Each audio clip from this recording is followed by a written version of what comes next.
Parku kombëtar i Llogaras është po aq tërheqës sa në dimër edhe në ver.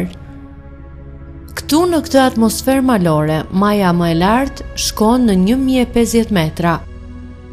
Kjo reflektohet edhe në ngjyrat e këtij mjedisi të rrallë natyror, i cili përthyhet lehtë, duke krijuar një tablo të vërtetë.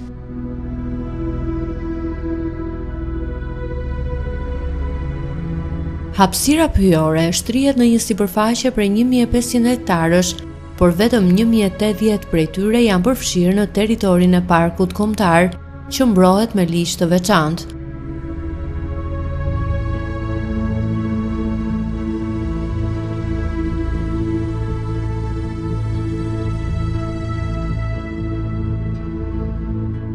Ky mjedis aktualisht përbën edhe një nga krenaritë e natyrës shqiptare, ku virgjëria natyrore është një term që e ndesh dhe prek gjithandej.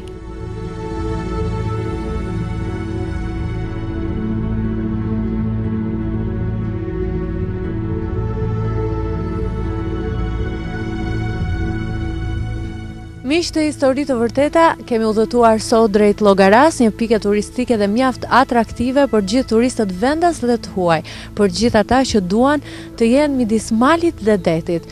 Parku kombëtar i Llogaras gjendet 40 km larg qytetit të Vlorës në juglindje dhe është mjaft i frekuentuar nga të gjithë. Gjendet në një largësi hapësinore midis detit Adriatik dhe atij Jon.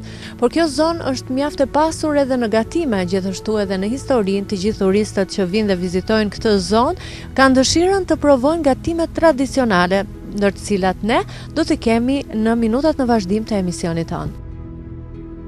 Mes pemëve dominojnë pisha e zezë edhe bredhi, që krijojnë atë harmoni drithëruese ngjyrash, që shpesh përcillet përmes kartolinave apo fotove që botohen nëpër revista, por që kurrësi nuk kanë atë bukuri që perceptohet duke ardhur këtu.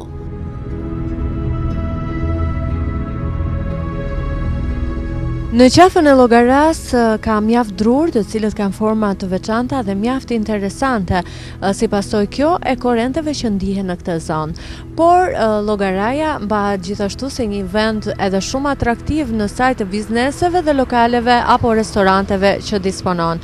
Të gjitha këto ambiente kanë menun e tyre tradicionale që përshtaten më së miri edhe me zonën.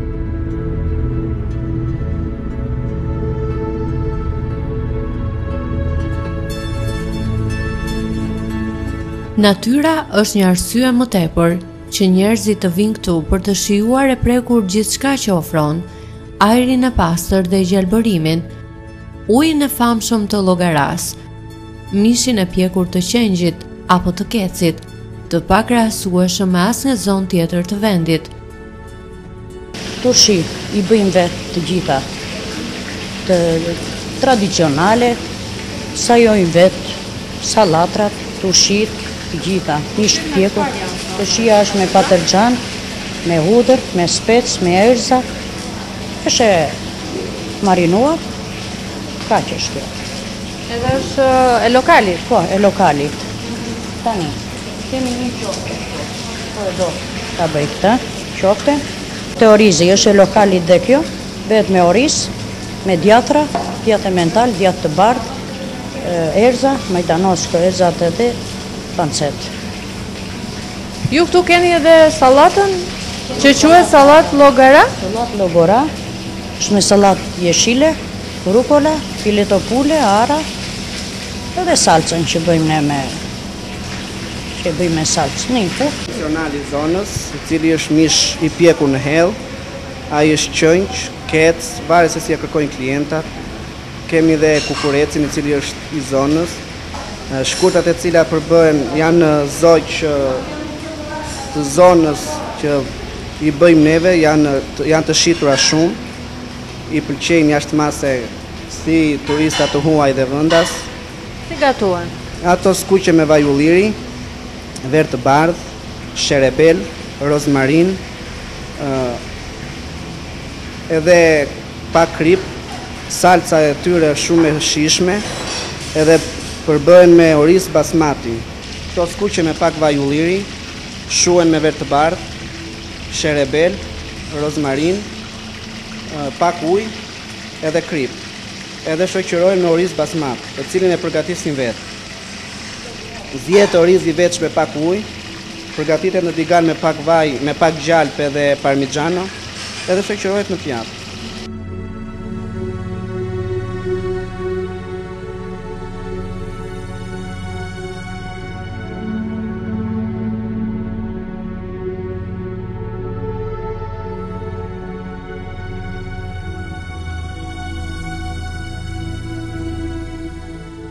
Kjo salata verore, rukola, salatë jeshile, lule shtrydhe, lëng limoni, krip, vaj ulliri dhe djath parmigiano.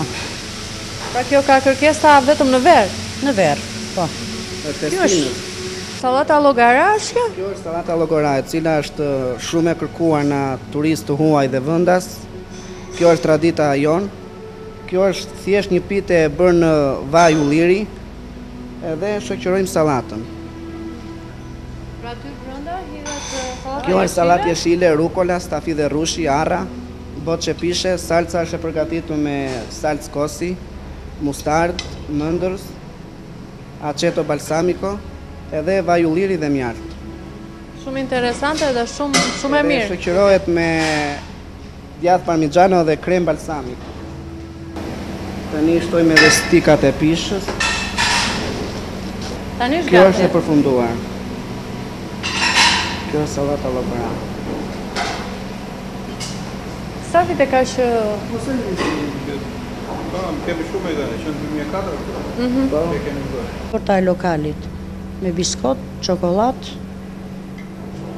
krem, pana e ëmbël, Edhe lule- liker, lule shtrydhe. edhe lule shtrydhe.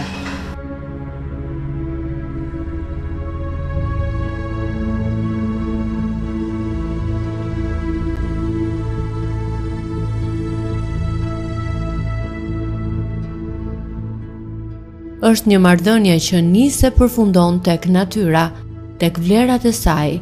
Ajo është e pasur këtu në llogara, prandaj edhe njerëzit ndihen mirë kur vinë dhe kalojnë disa orë. Teksa lëviz në mjedisin e gjelbër të llogaras, mund të ndeshësh edhe pika të dukshme të takimit me historinë. Diku në pjesën lindore, përgjatë një shtegu që gjarpëron drejt krishtës së malit të Çikës, ndodhet qafa e Qesarit. Toponimia e cila lidhet me ngjarjen e famshme të vitit 48 para Krishtit, ku Jul Qezari e Pompeu zbarkua në bregdetin e palasës, që ndodhet poshtë qafës së llogaras dhe vazhduan rrugtimin drejt Orikut e mëtej. Pikërisht gjatë këtij inkursioni dhe në këtë vend, sipas historianëve, Qezari urdhëroi fushimin e ushtrisë së tij të lodhur nga gjitja e malit. Ndërkohë diku më poshtë, në një plaj, është vendi ku kanë qëndruar me muaje të tërë mijëra ushtar austriak, robër të ushtrisë italiane të luftës së parë botërore, që ndërtuan rrugën e Bregdetit në vitet 1916-18, prej të cilëve 1200 humbën jetën nga kushtet e vështira. Në vendin ku janë varrosur ata, dikur ka pasur një pllaguri e cila është dukur prej vitesh.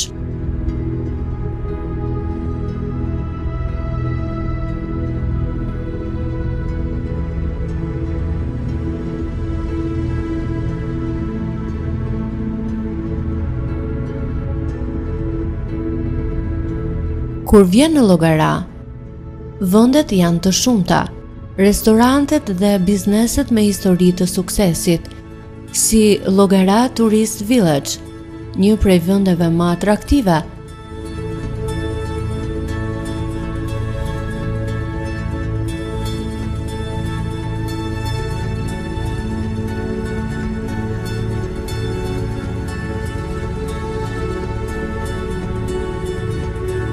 Kompleksi turistik Llogara Tourist Village është ndërtuar para shumë vitesh dhe mirëpret turistët me një guid të jashtëzakonshme.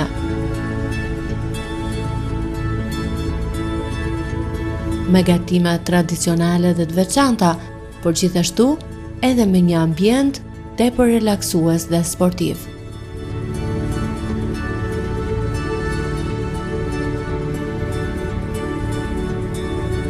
Atëherë fshati turistik quhet Llogara Tourist Village. Po.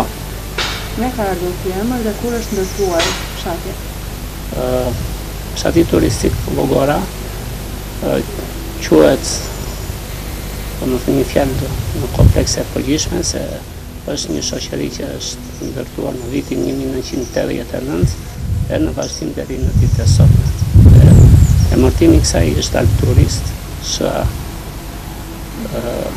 që nga kjo periudhë, pra që në vitin 89, ku normalisht ekzistonin vetëm 16 shtëpi druri ose vila, me kalimin e kohës u pa e arsyeshme që aktiviteti të zgjerohesh më tepër sepse kishte pushues dhe kërkesa të shumta dhe u shtua edhe kjo godina e hotelit, që është një godinë ka brenda dhoma hoteli, suita, ka dhe ambiente të ndryshme, siç janë piscina, bilardo, ping-pong, sauna, banjo turke, fush minigolfi, të gjitha këto u bën në funksion të kërkesave të pushuesve. Përveç këtyre që afrojnë, sidomos për të huaj që pëlqejnë dhe shëtitjet në këto ambientet e pyllit, lëvizjet në pyll, ne kemi bërë disa skica guida dhe u afrojnë këtyre për të parë këto vendet kryesore që janë 4-5 pika.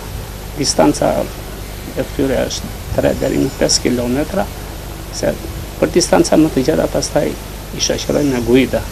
Sepse është e domosdoshme. Po. Sa është kapaciteti i gjithë fshatit turistik? Atëherë kapaciteti në këto momente është 100 deri 110 shtreta. Ky është kapaciteti. Përsa i përket, ne punojmë, si i thonë, gjatë gjithë vitit, 365 ditë viti. Kuptohet që në periudhën e verës ka më shumë njerëz, sepse njerëzit shfrytëzojnë edhe plazhin, detin, si në Orikum, edhe në Palas apo në Vërmi, pothuajse është e njëjta distancë. Dhe temperatura gjithmonë këtu varion 8 deri në 10 gradë më ullët se sa këto vendet bregdetare. Është mrekulli të shkosh atje dhe pastaj po, të flesh në freskolla. Kështu që njerëzit shfrytëzojnë detin edhe vinë dhe në darkojnë këture. Ka pasur shumë turist vendas të huaj, cilët janë njerëzit që frekuentojnë më tepër këtë vend?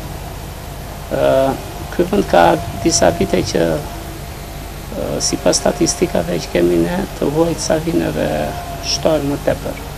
Dhe ata, si të thuash, janë shumë të interesuar për këtë zhvillimin e turizmit malor. Po kuptohet që periudha më e përshtatshme për këta është kjo periudha që se në dimër tek ne nuk funksionojnë këto, domethënë se ka atë mundësi ose organizimin se s'varet vetëm nga neve. Dhe kurse në sezon për shembull shtator, mars, prill, maj, turistat janë të shumë. Flas edhe nga vendet për shembull kanë filluar vinë francez, spanjoll, vinë të organizuar, kemi 3-4 vite.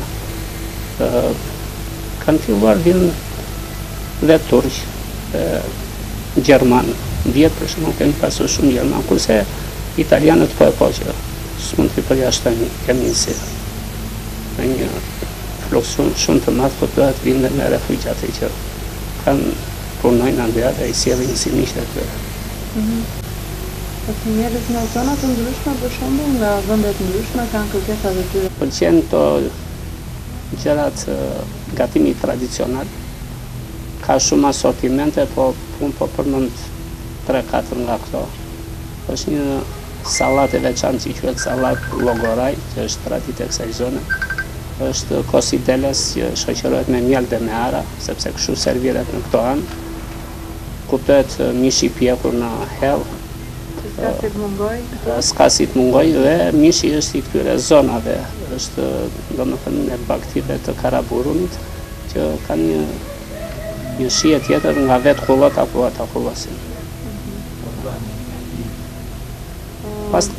Pastaj edhe këto gjërat e tjera të përgjithshme kuptoj që janë që në menu që klienti mund të Menu si italiane apo të tjera?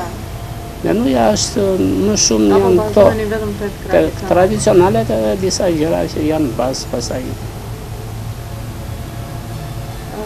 Sa punëtor keni?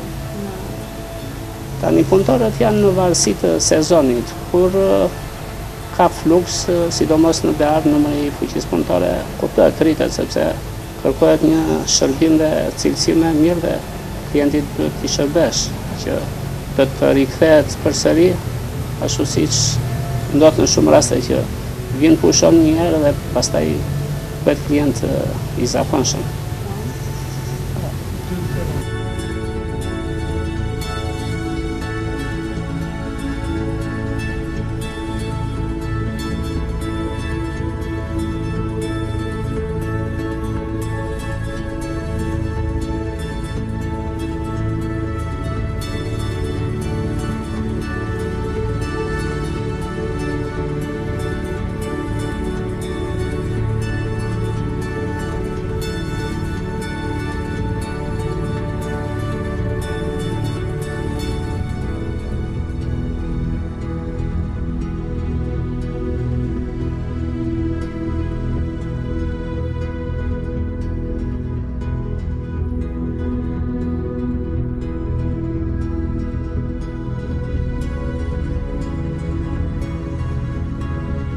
Sorkadhe, drer, ka edhe drer apo?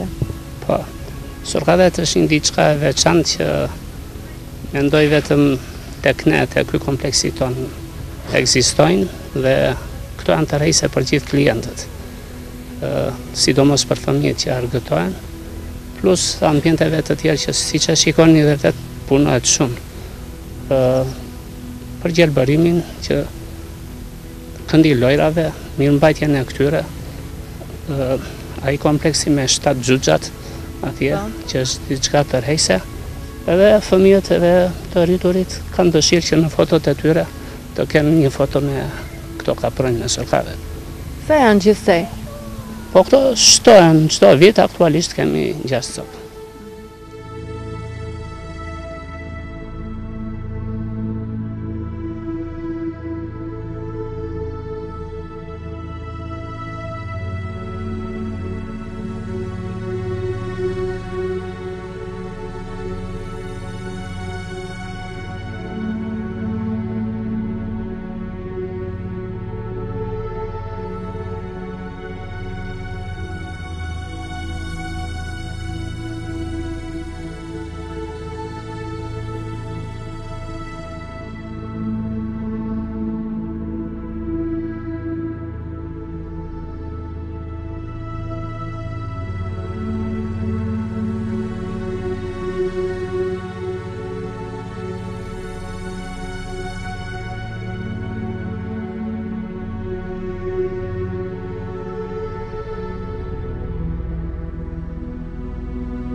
kemi 16 vila të tjera.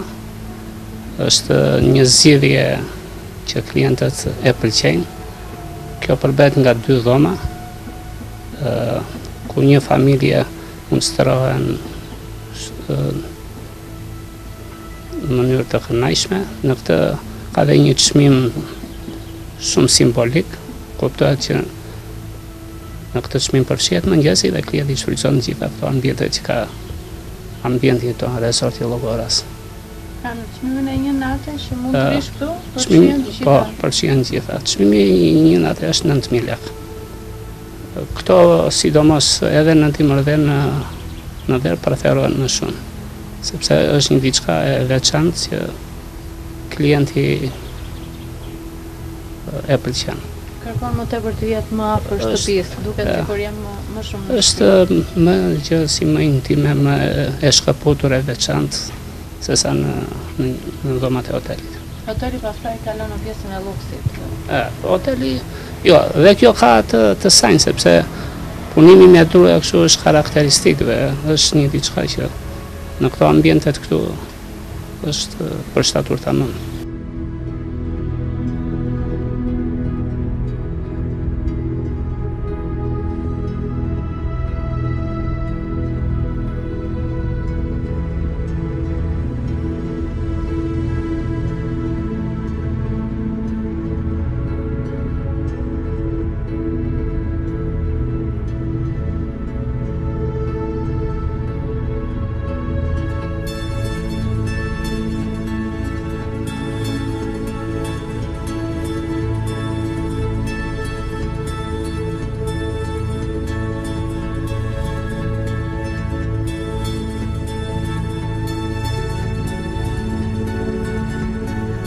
Një tjetër vend i mrekullueshëm dhe mjaft mikpritës në Llogara është Panorama.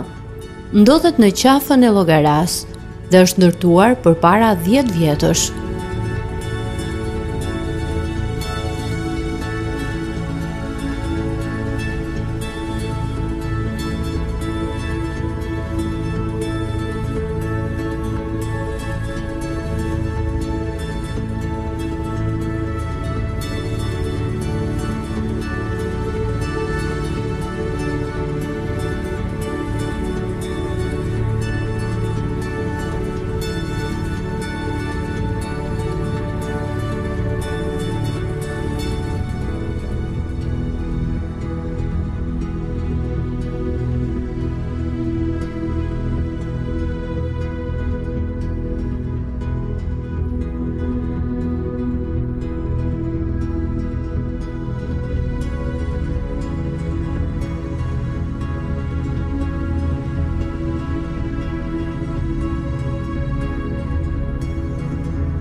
Në brendësi të lokalit është edhe një simbolik, si për shembull kulla e Dervish Aliut, një gjurmë që ekziston ende nga paraardhësit e të zotëve të lokalit.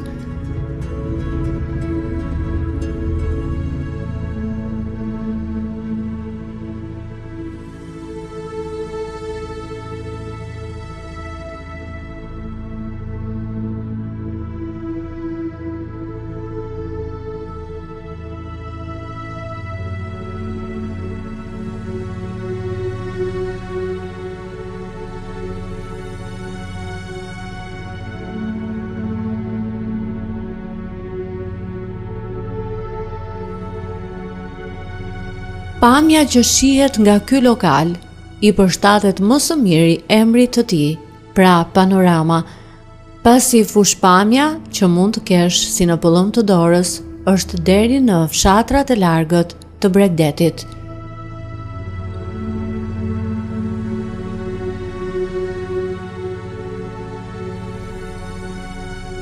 Dhe këtu, pikërisht për këtë arsye, është vendosur edhe një dylbi e cila mund të përdoret nga të gjithë klientët.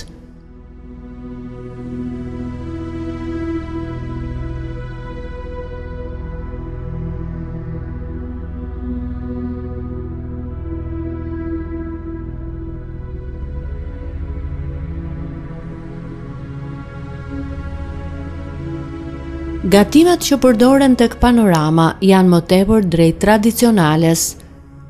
Ato gatime të cilat janë mjaft të njohura për zonën.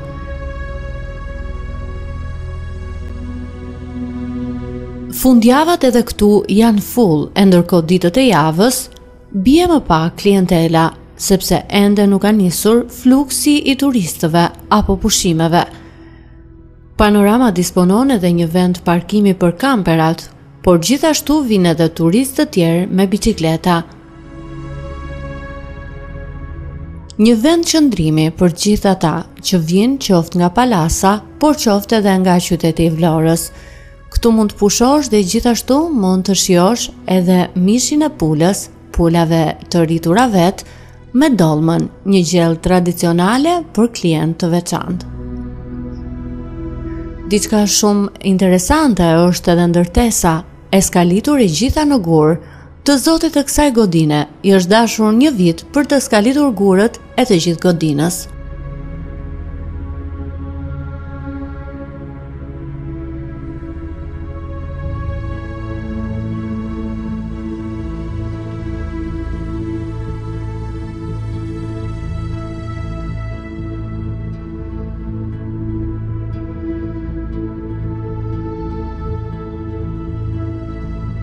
Pisha Flamur gjendet në parkun kombëtar të Llogaras, 910 metra mbi nivelin e detit.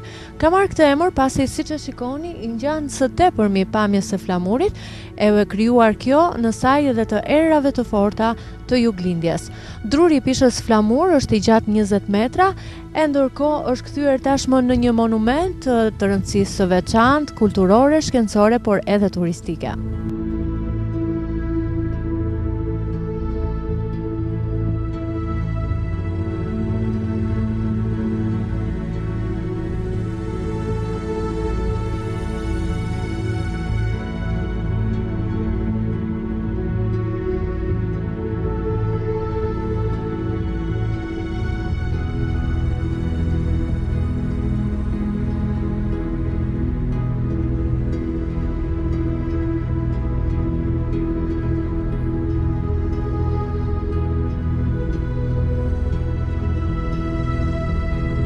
Miqtë e emisionit Histori të Vërteta, kjo është puntata e ditës së sotme e Parkut Kombëtar të Llogaras. Do të ritakohemi sërish ditën e shtunë në po të njëjtën orë në Real Televizion, në një tjetër puntatë, në një tjetër vend dhe sigurisht me histori të tjera suksesi dhe biznesi. Mirupafshim.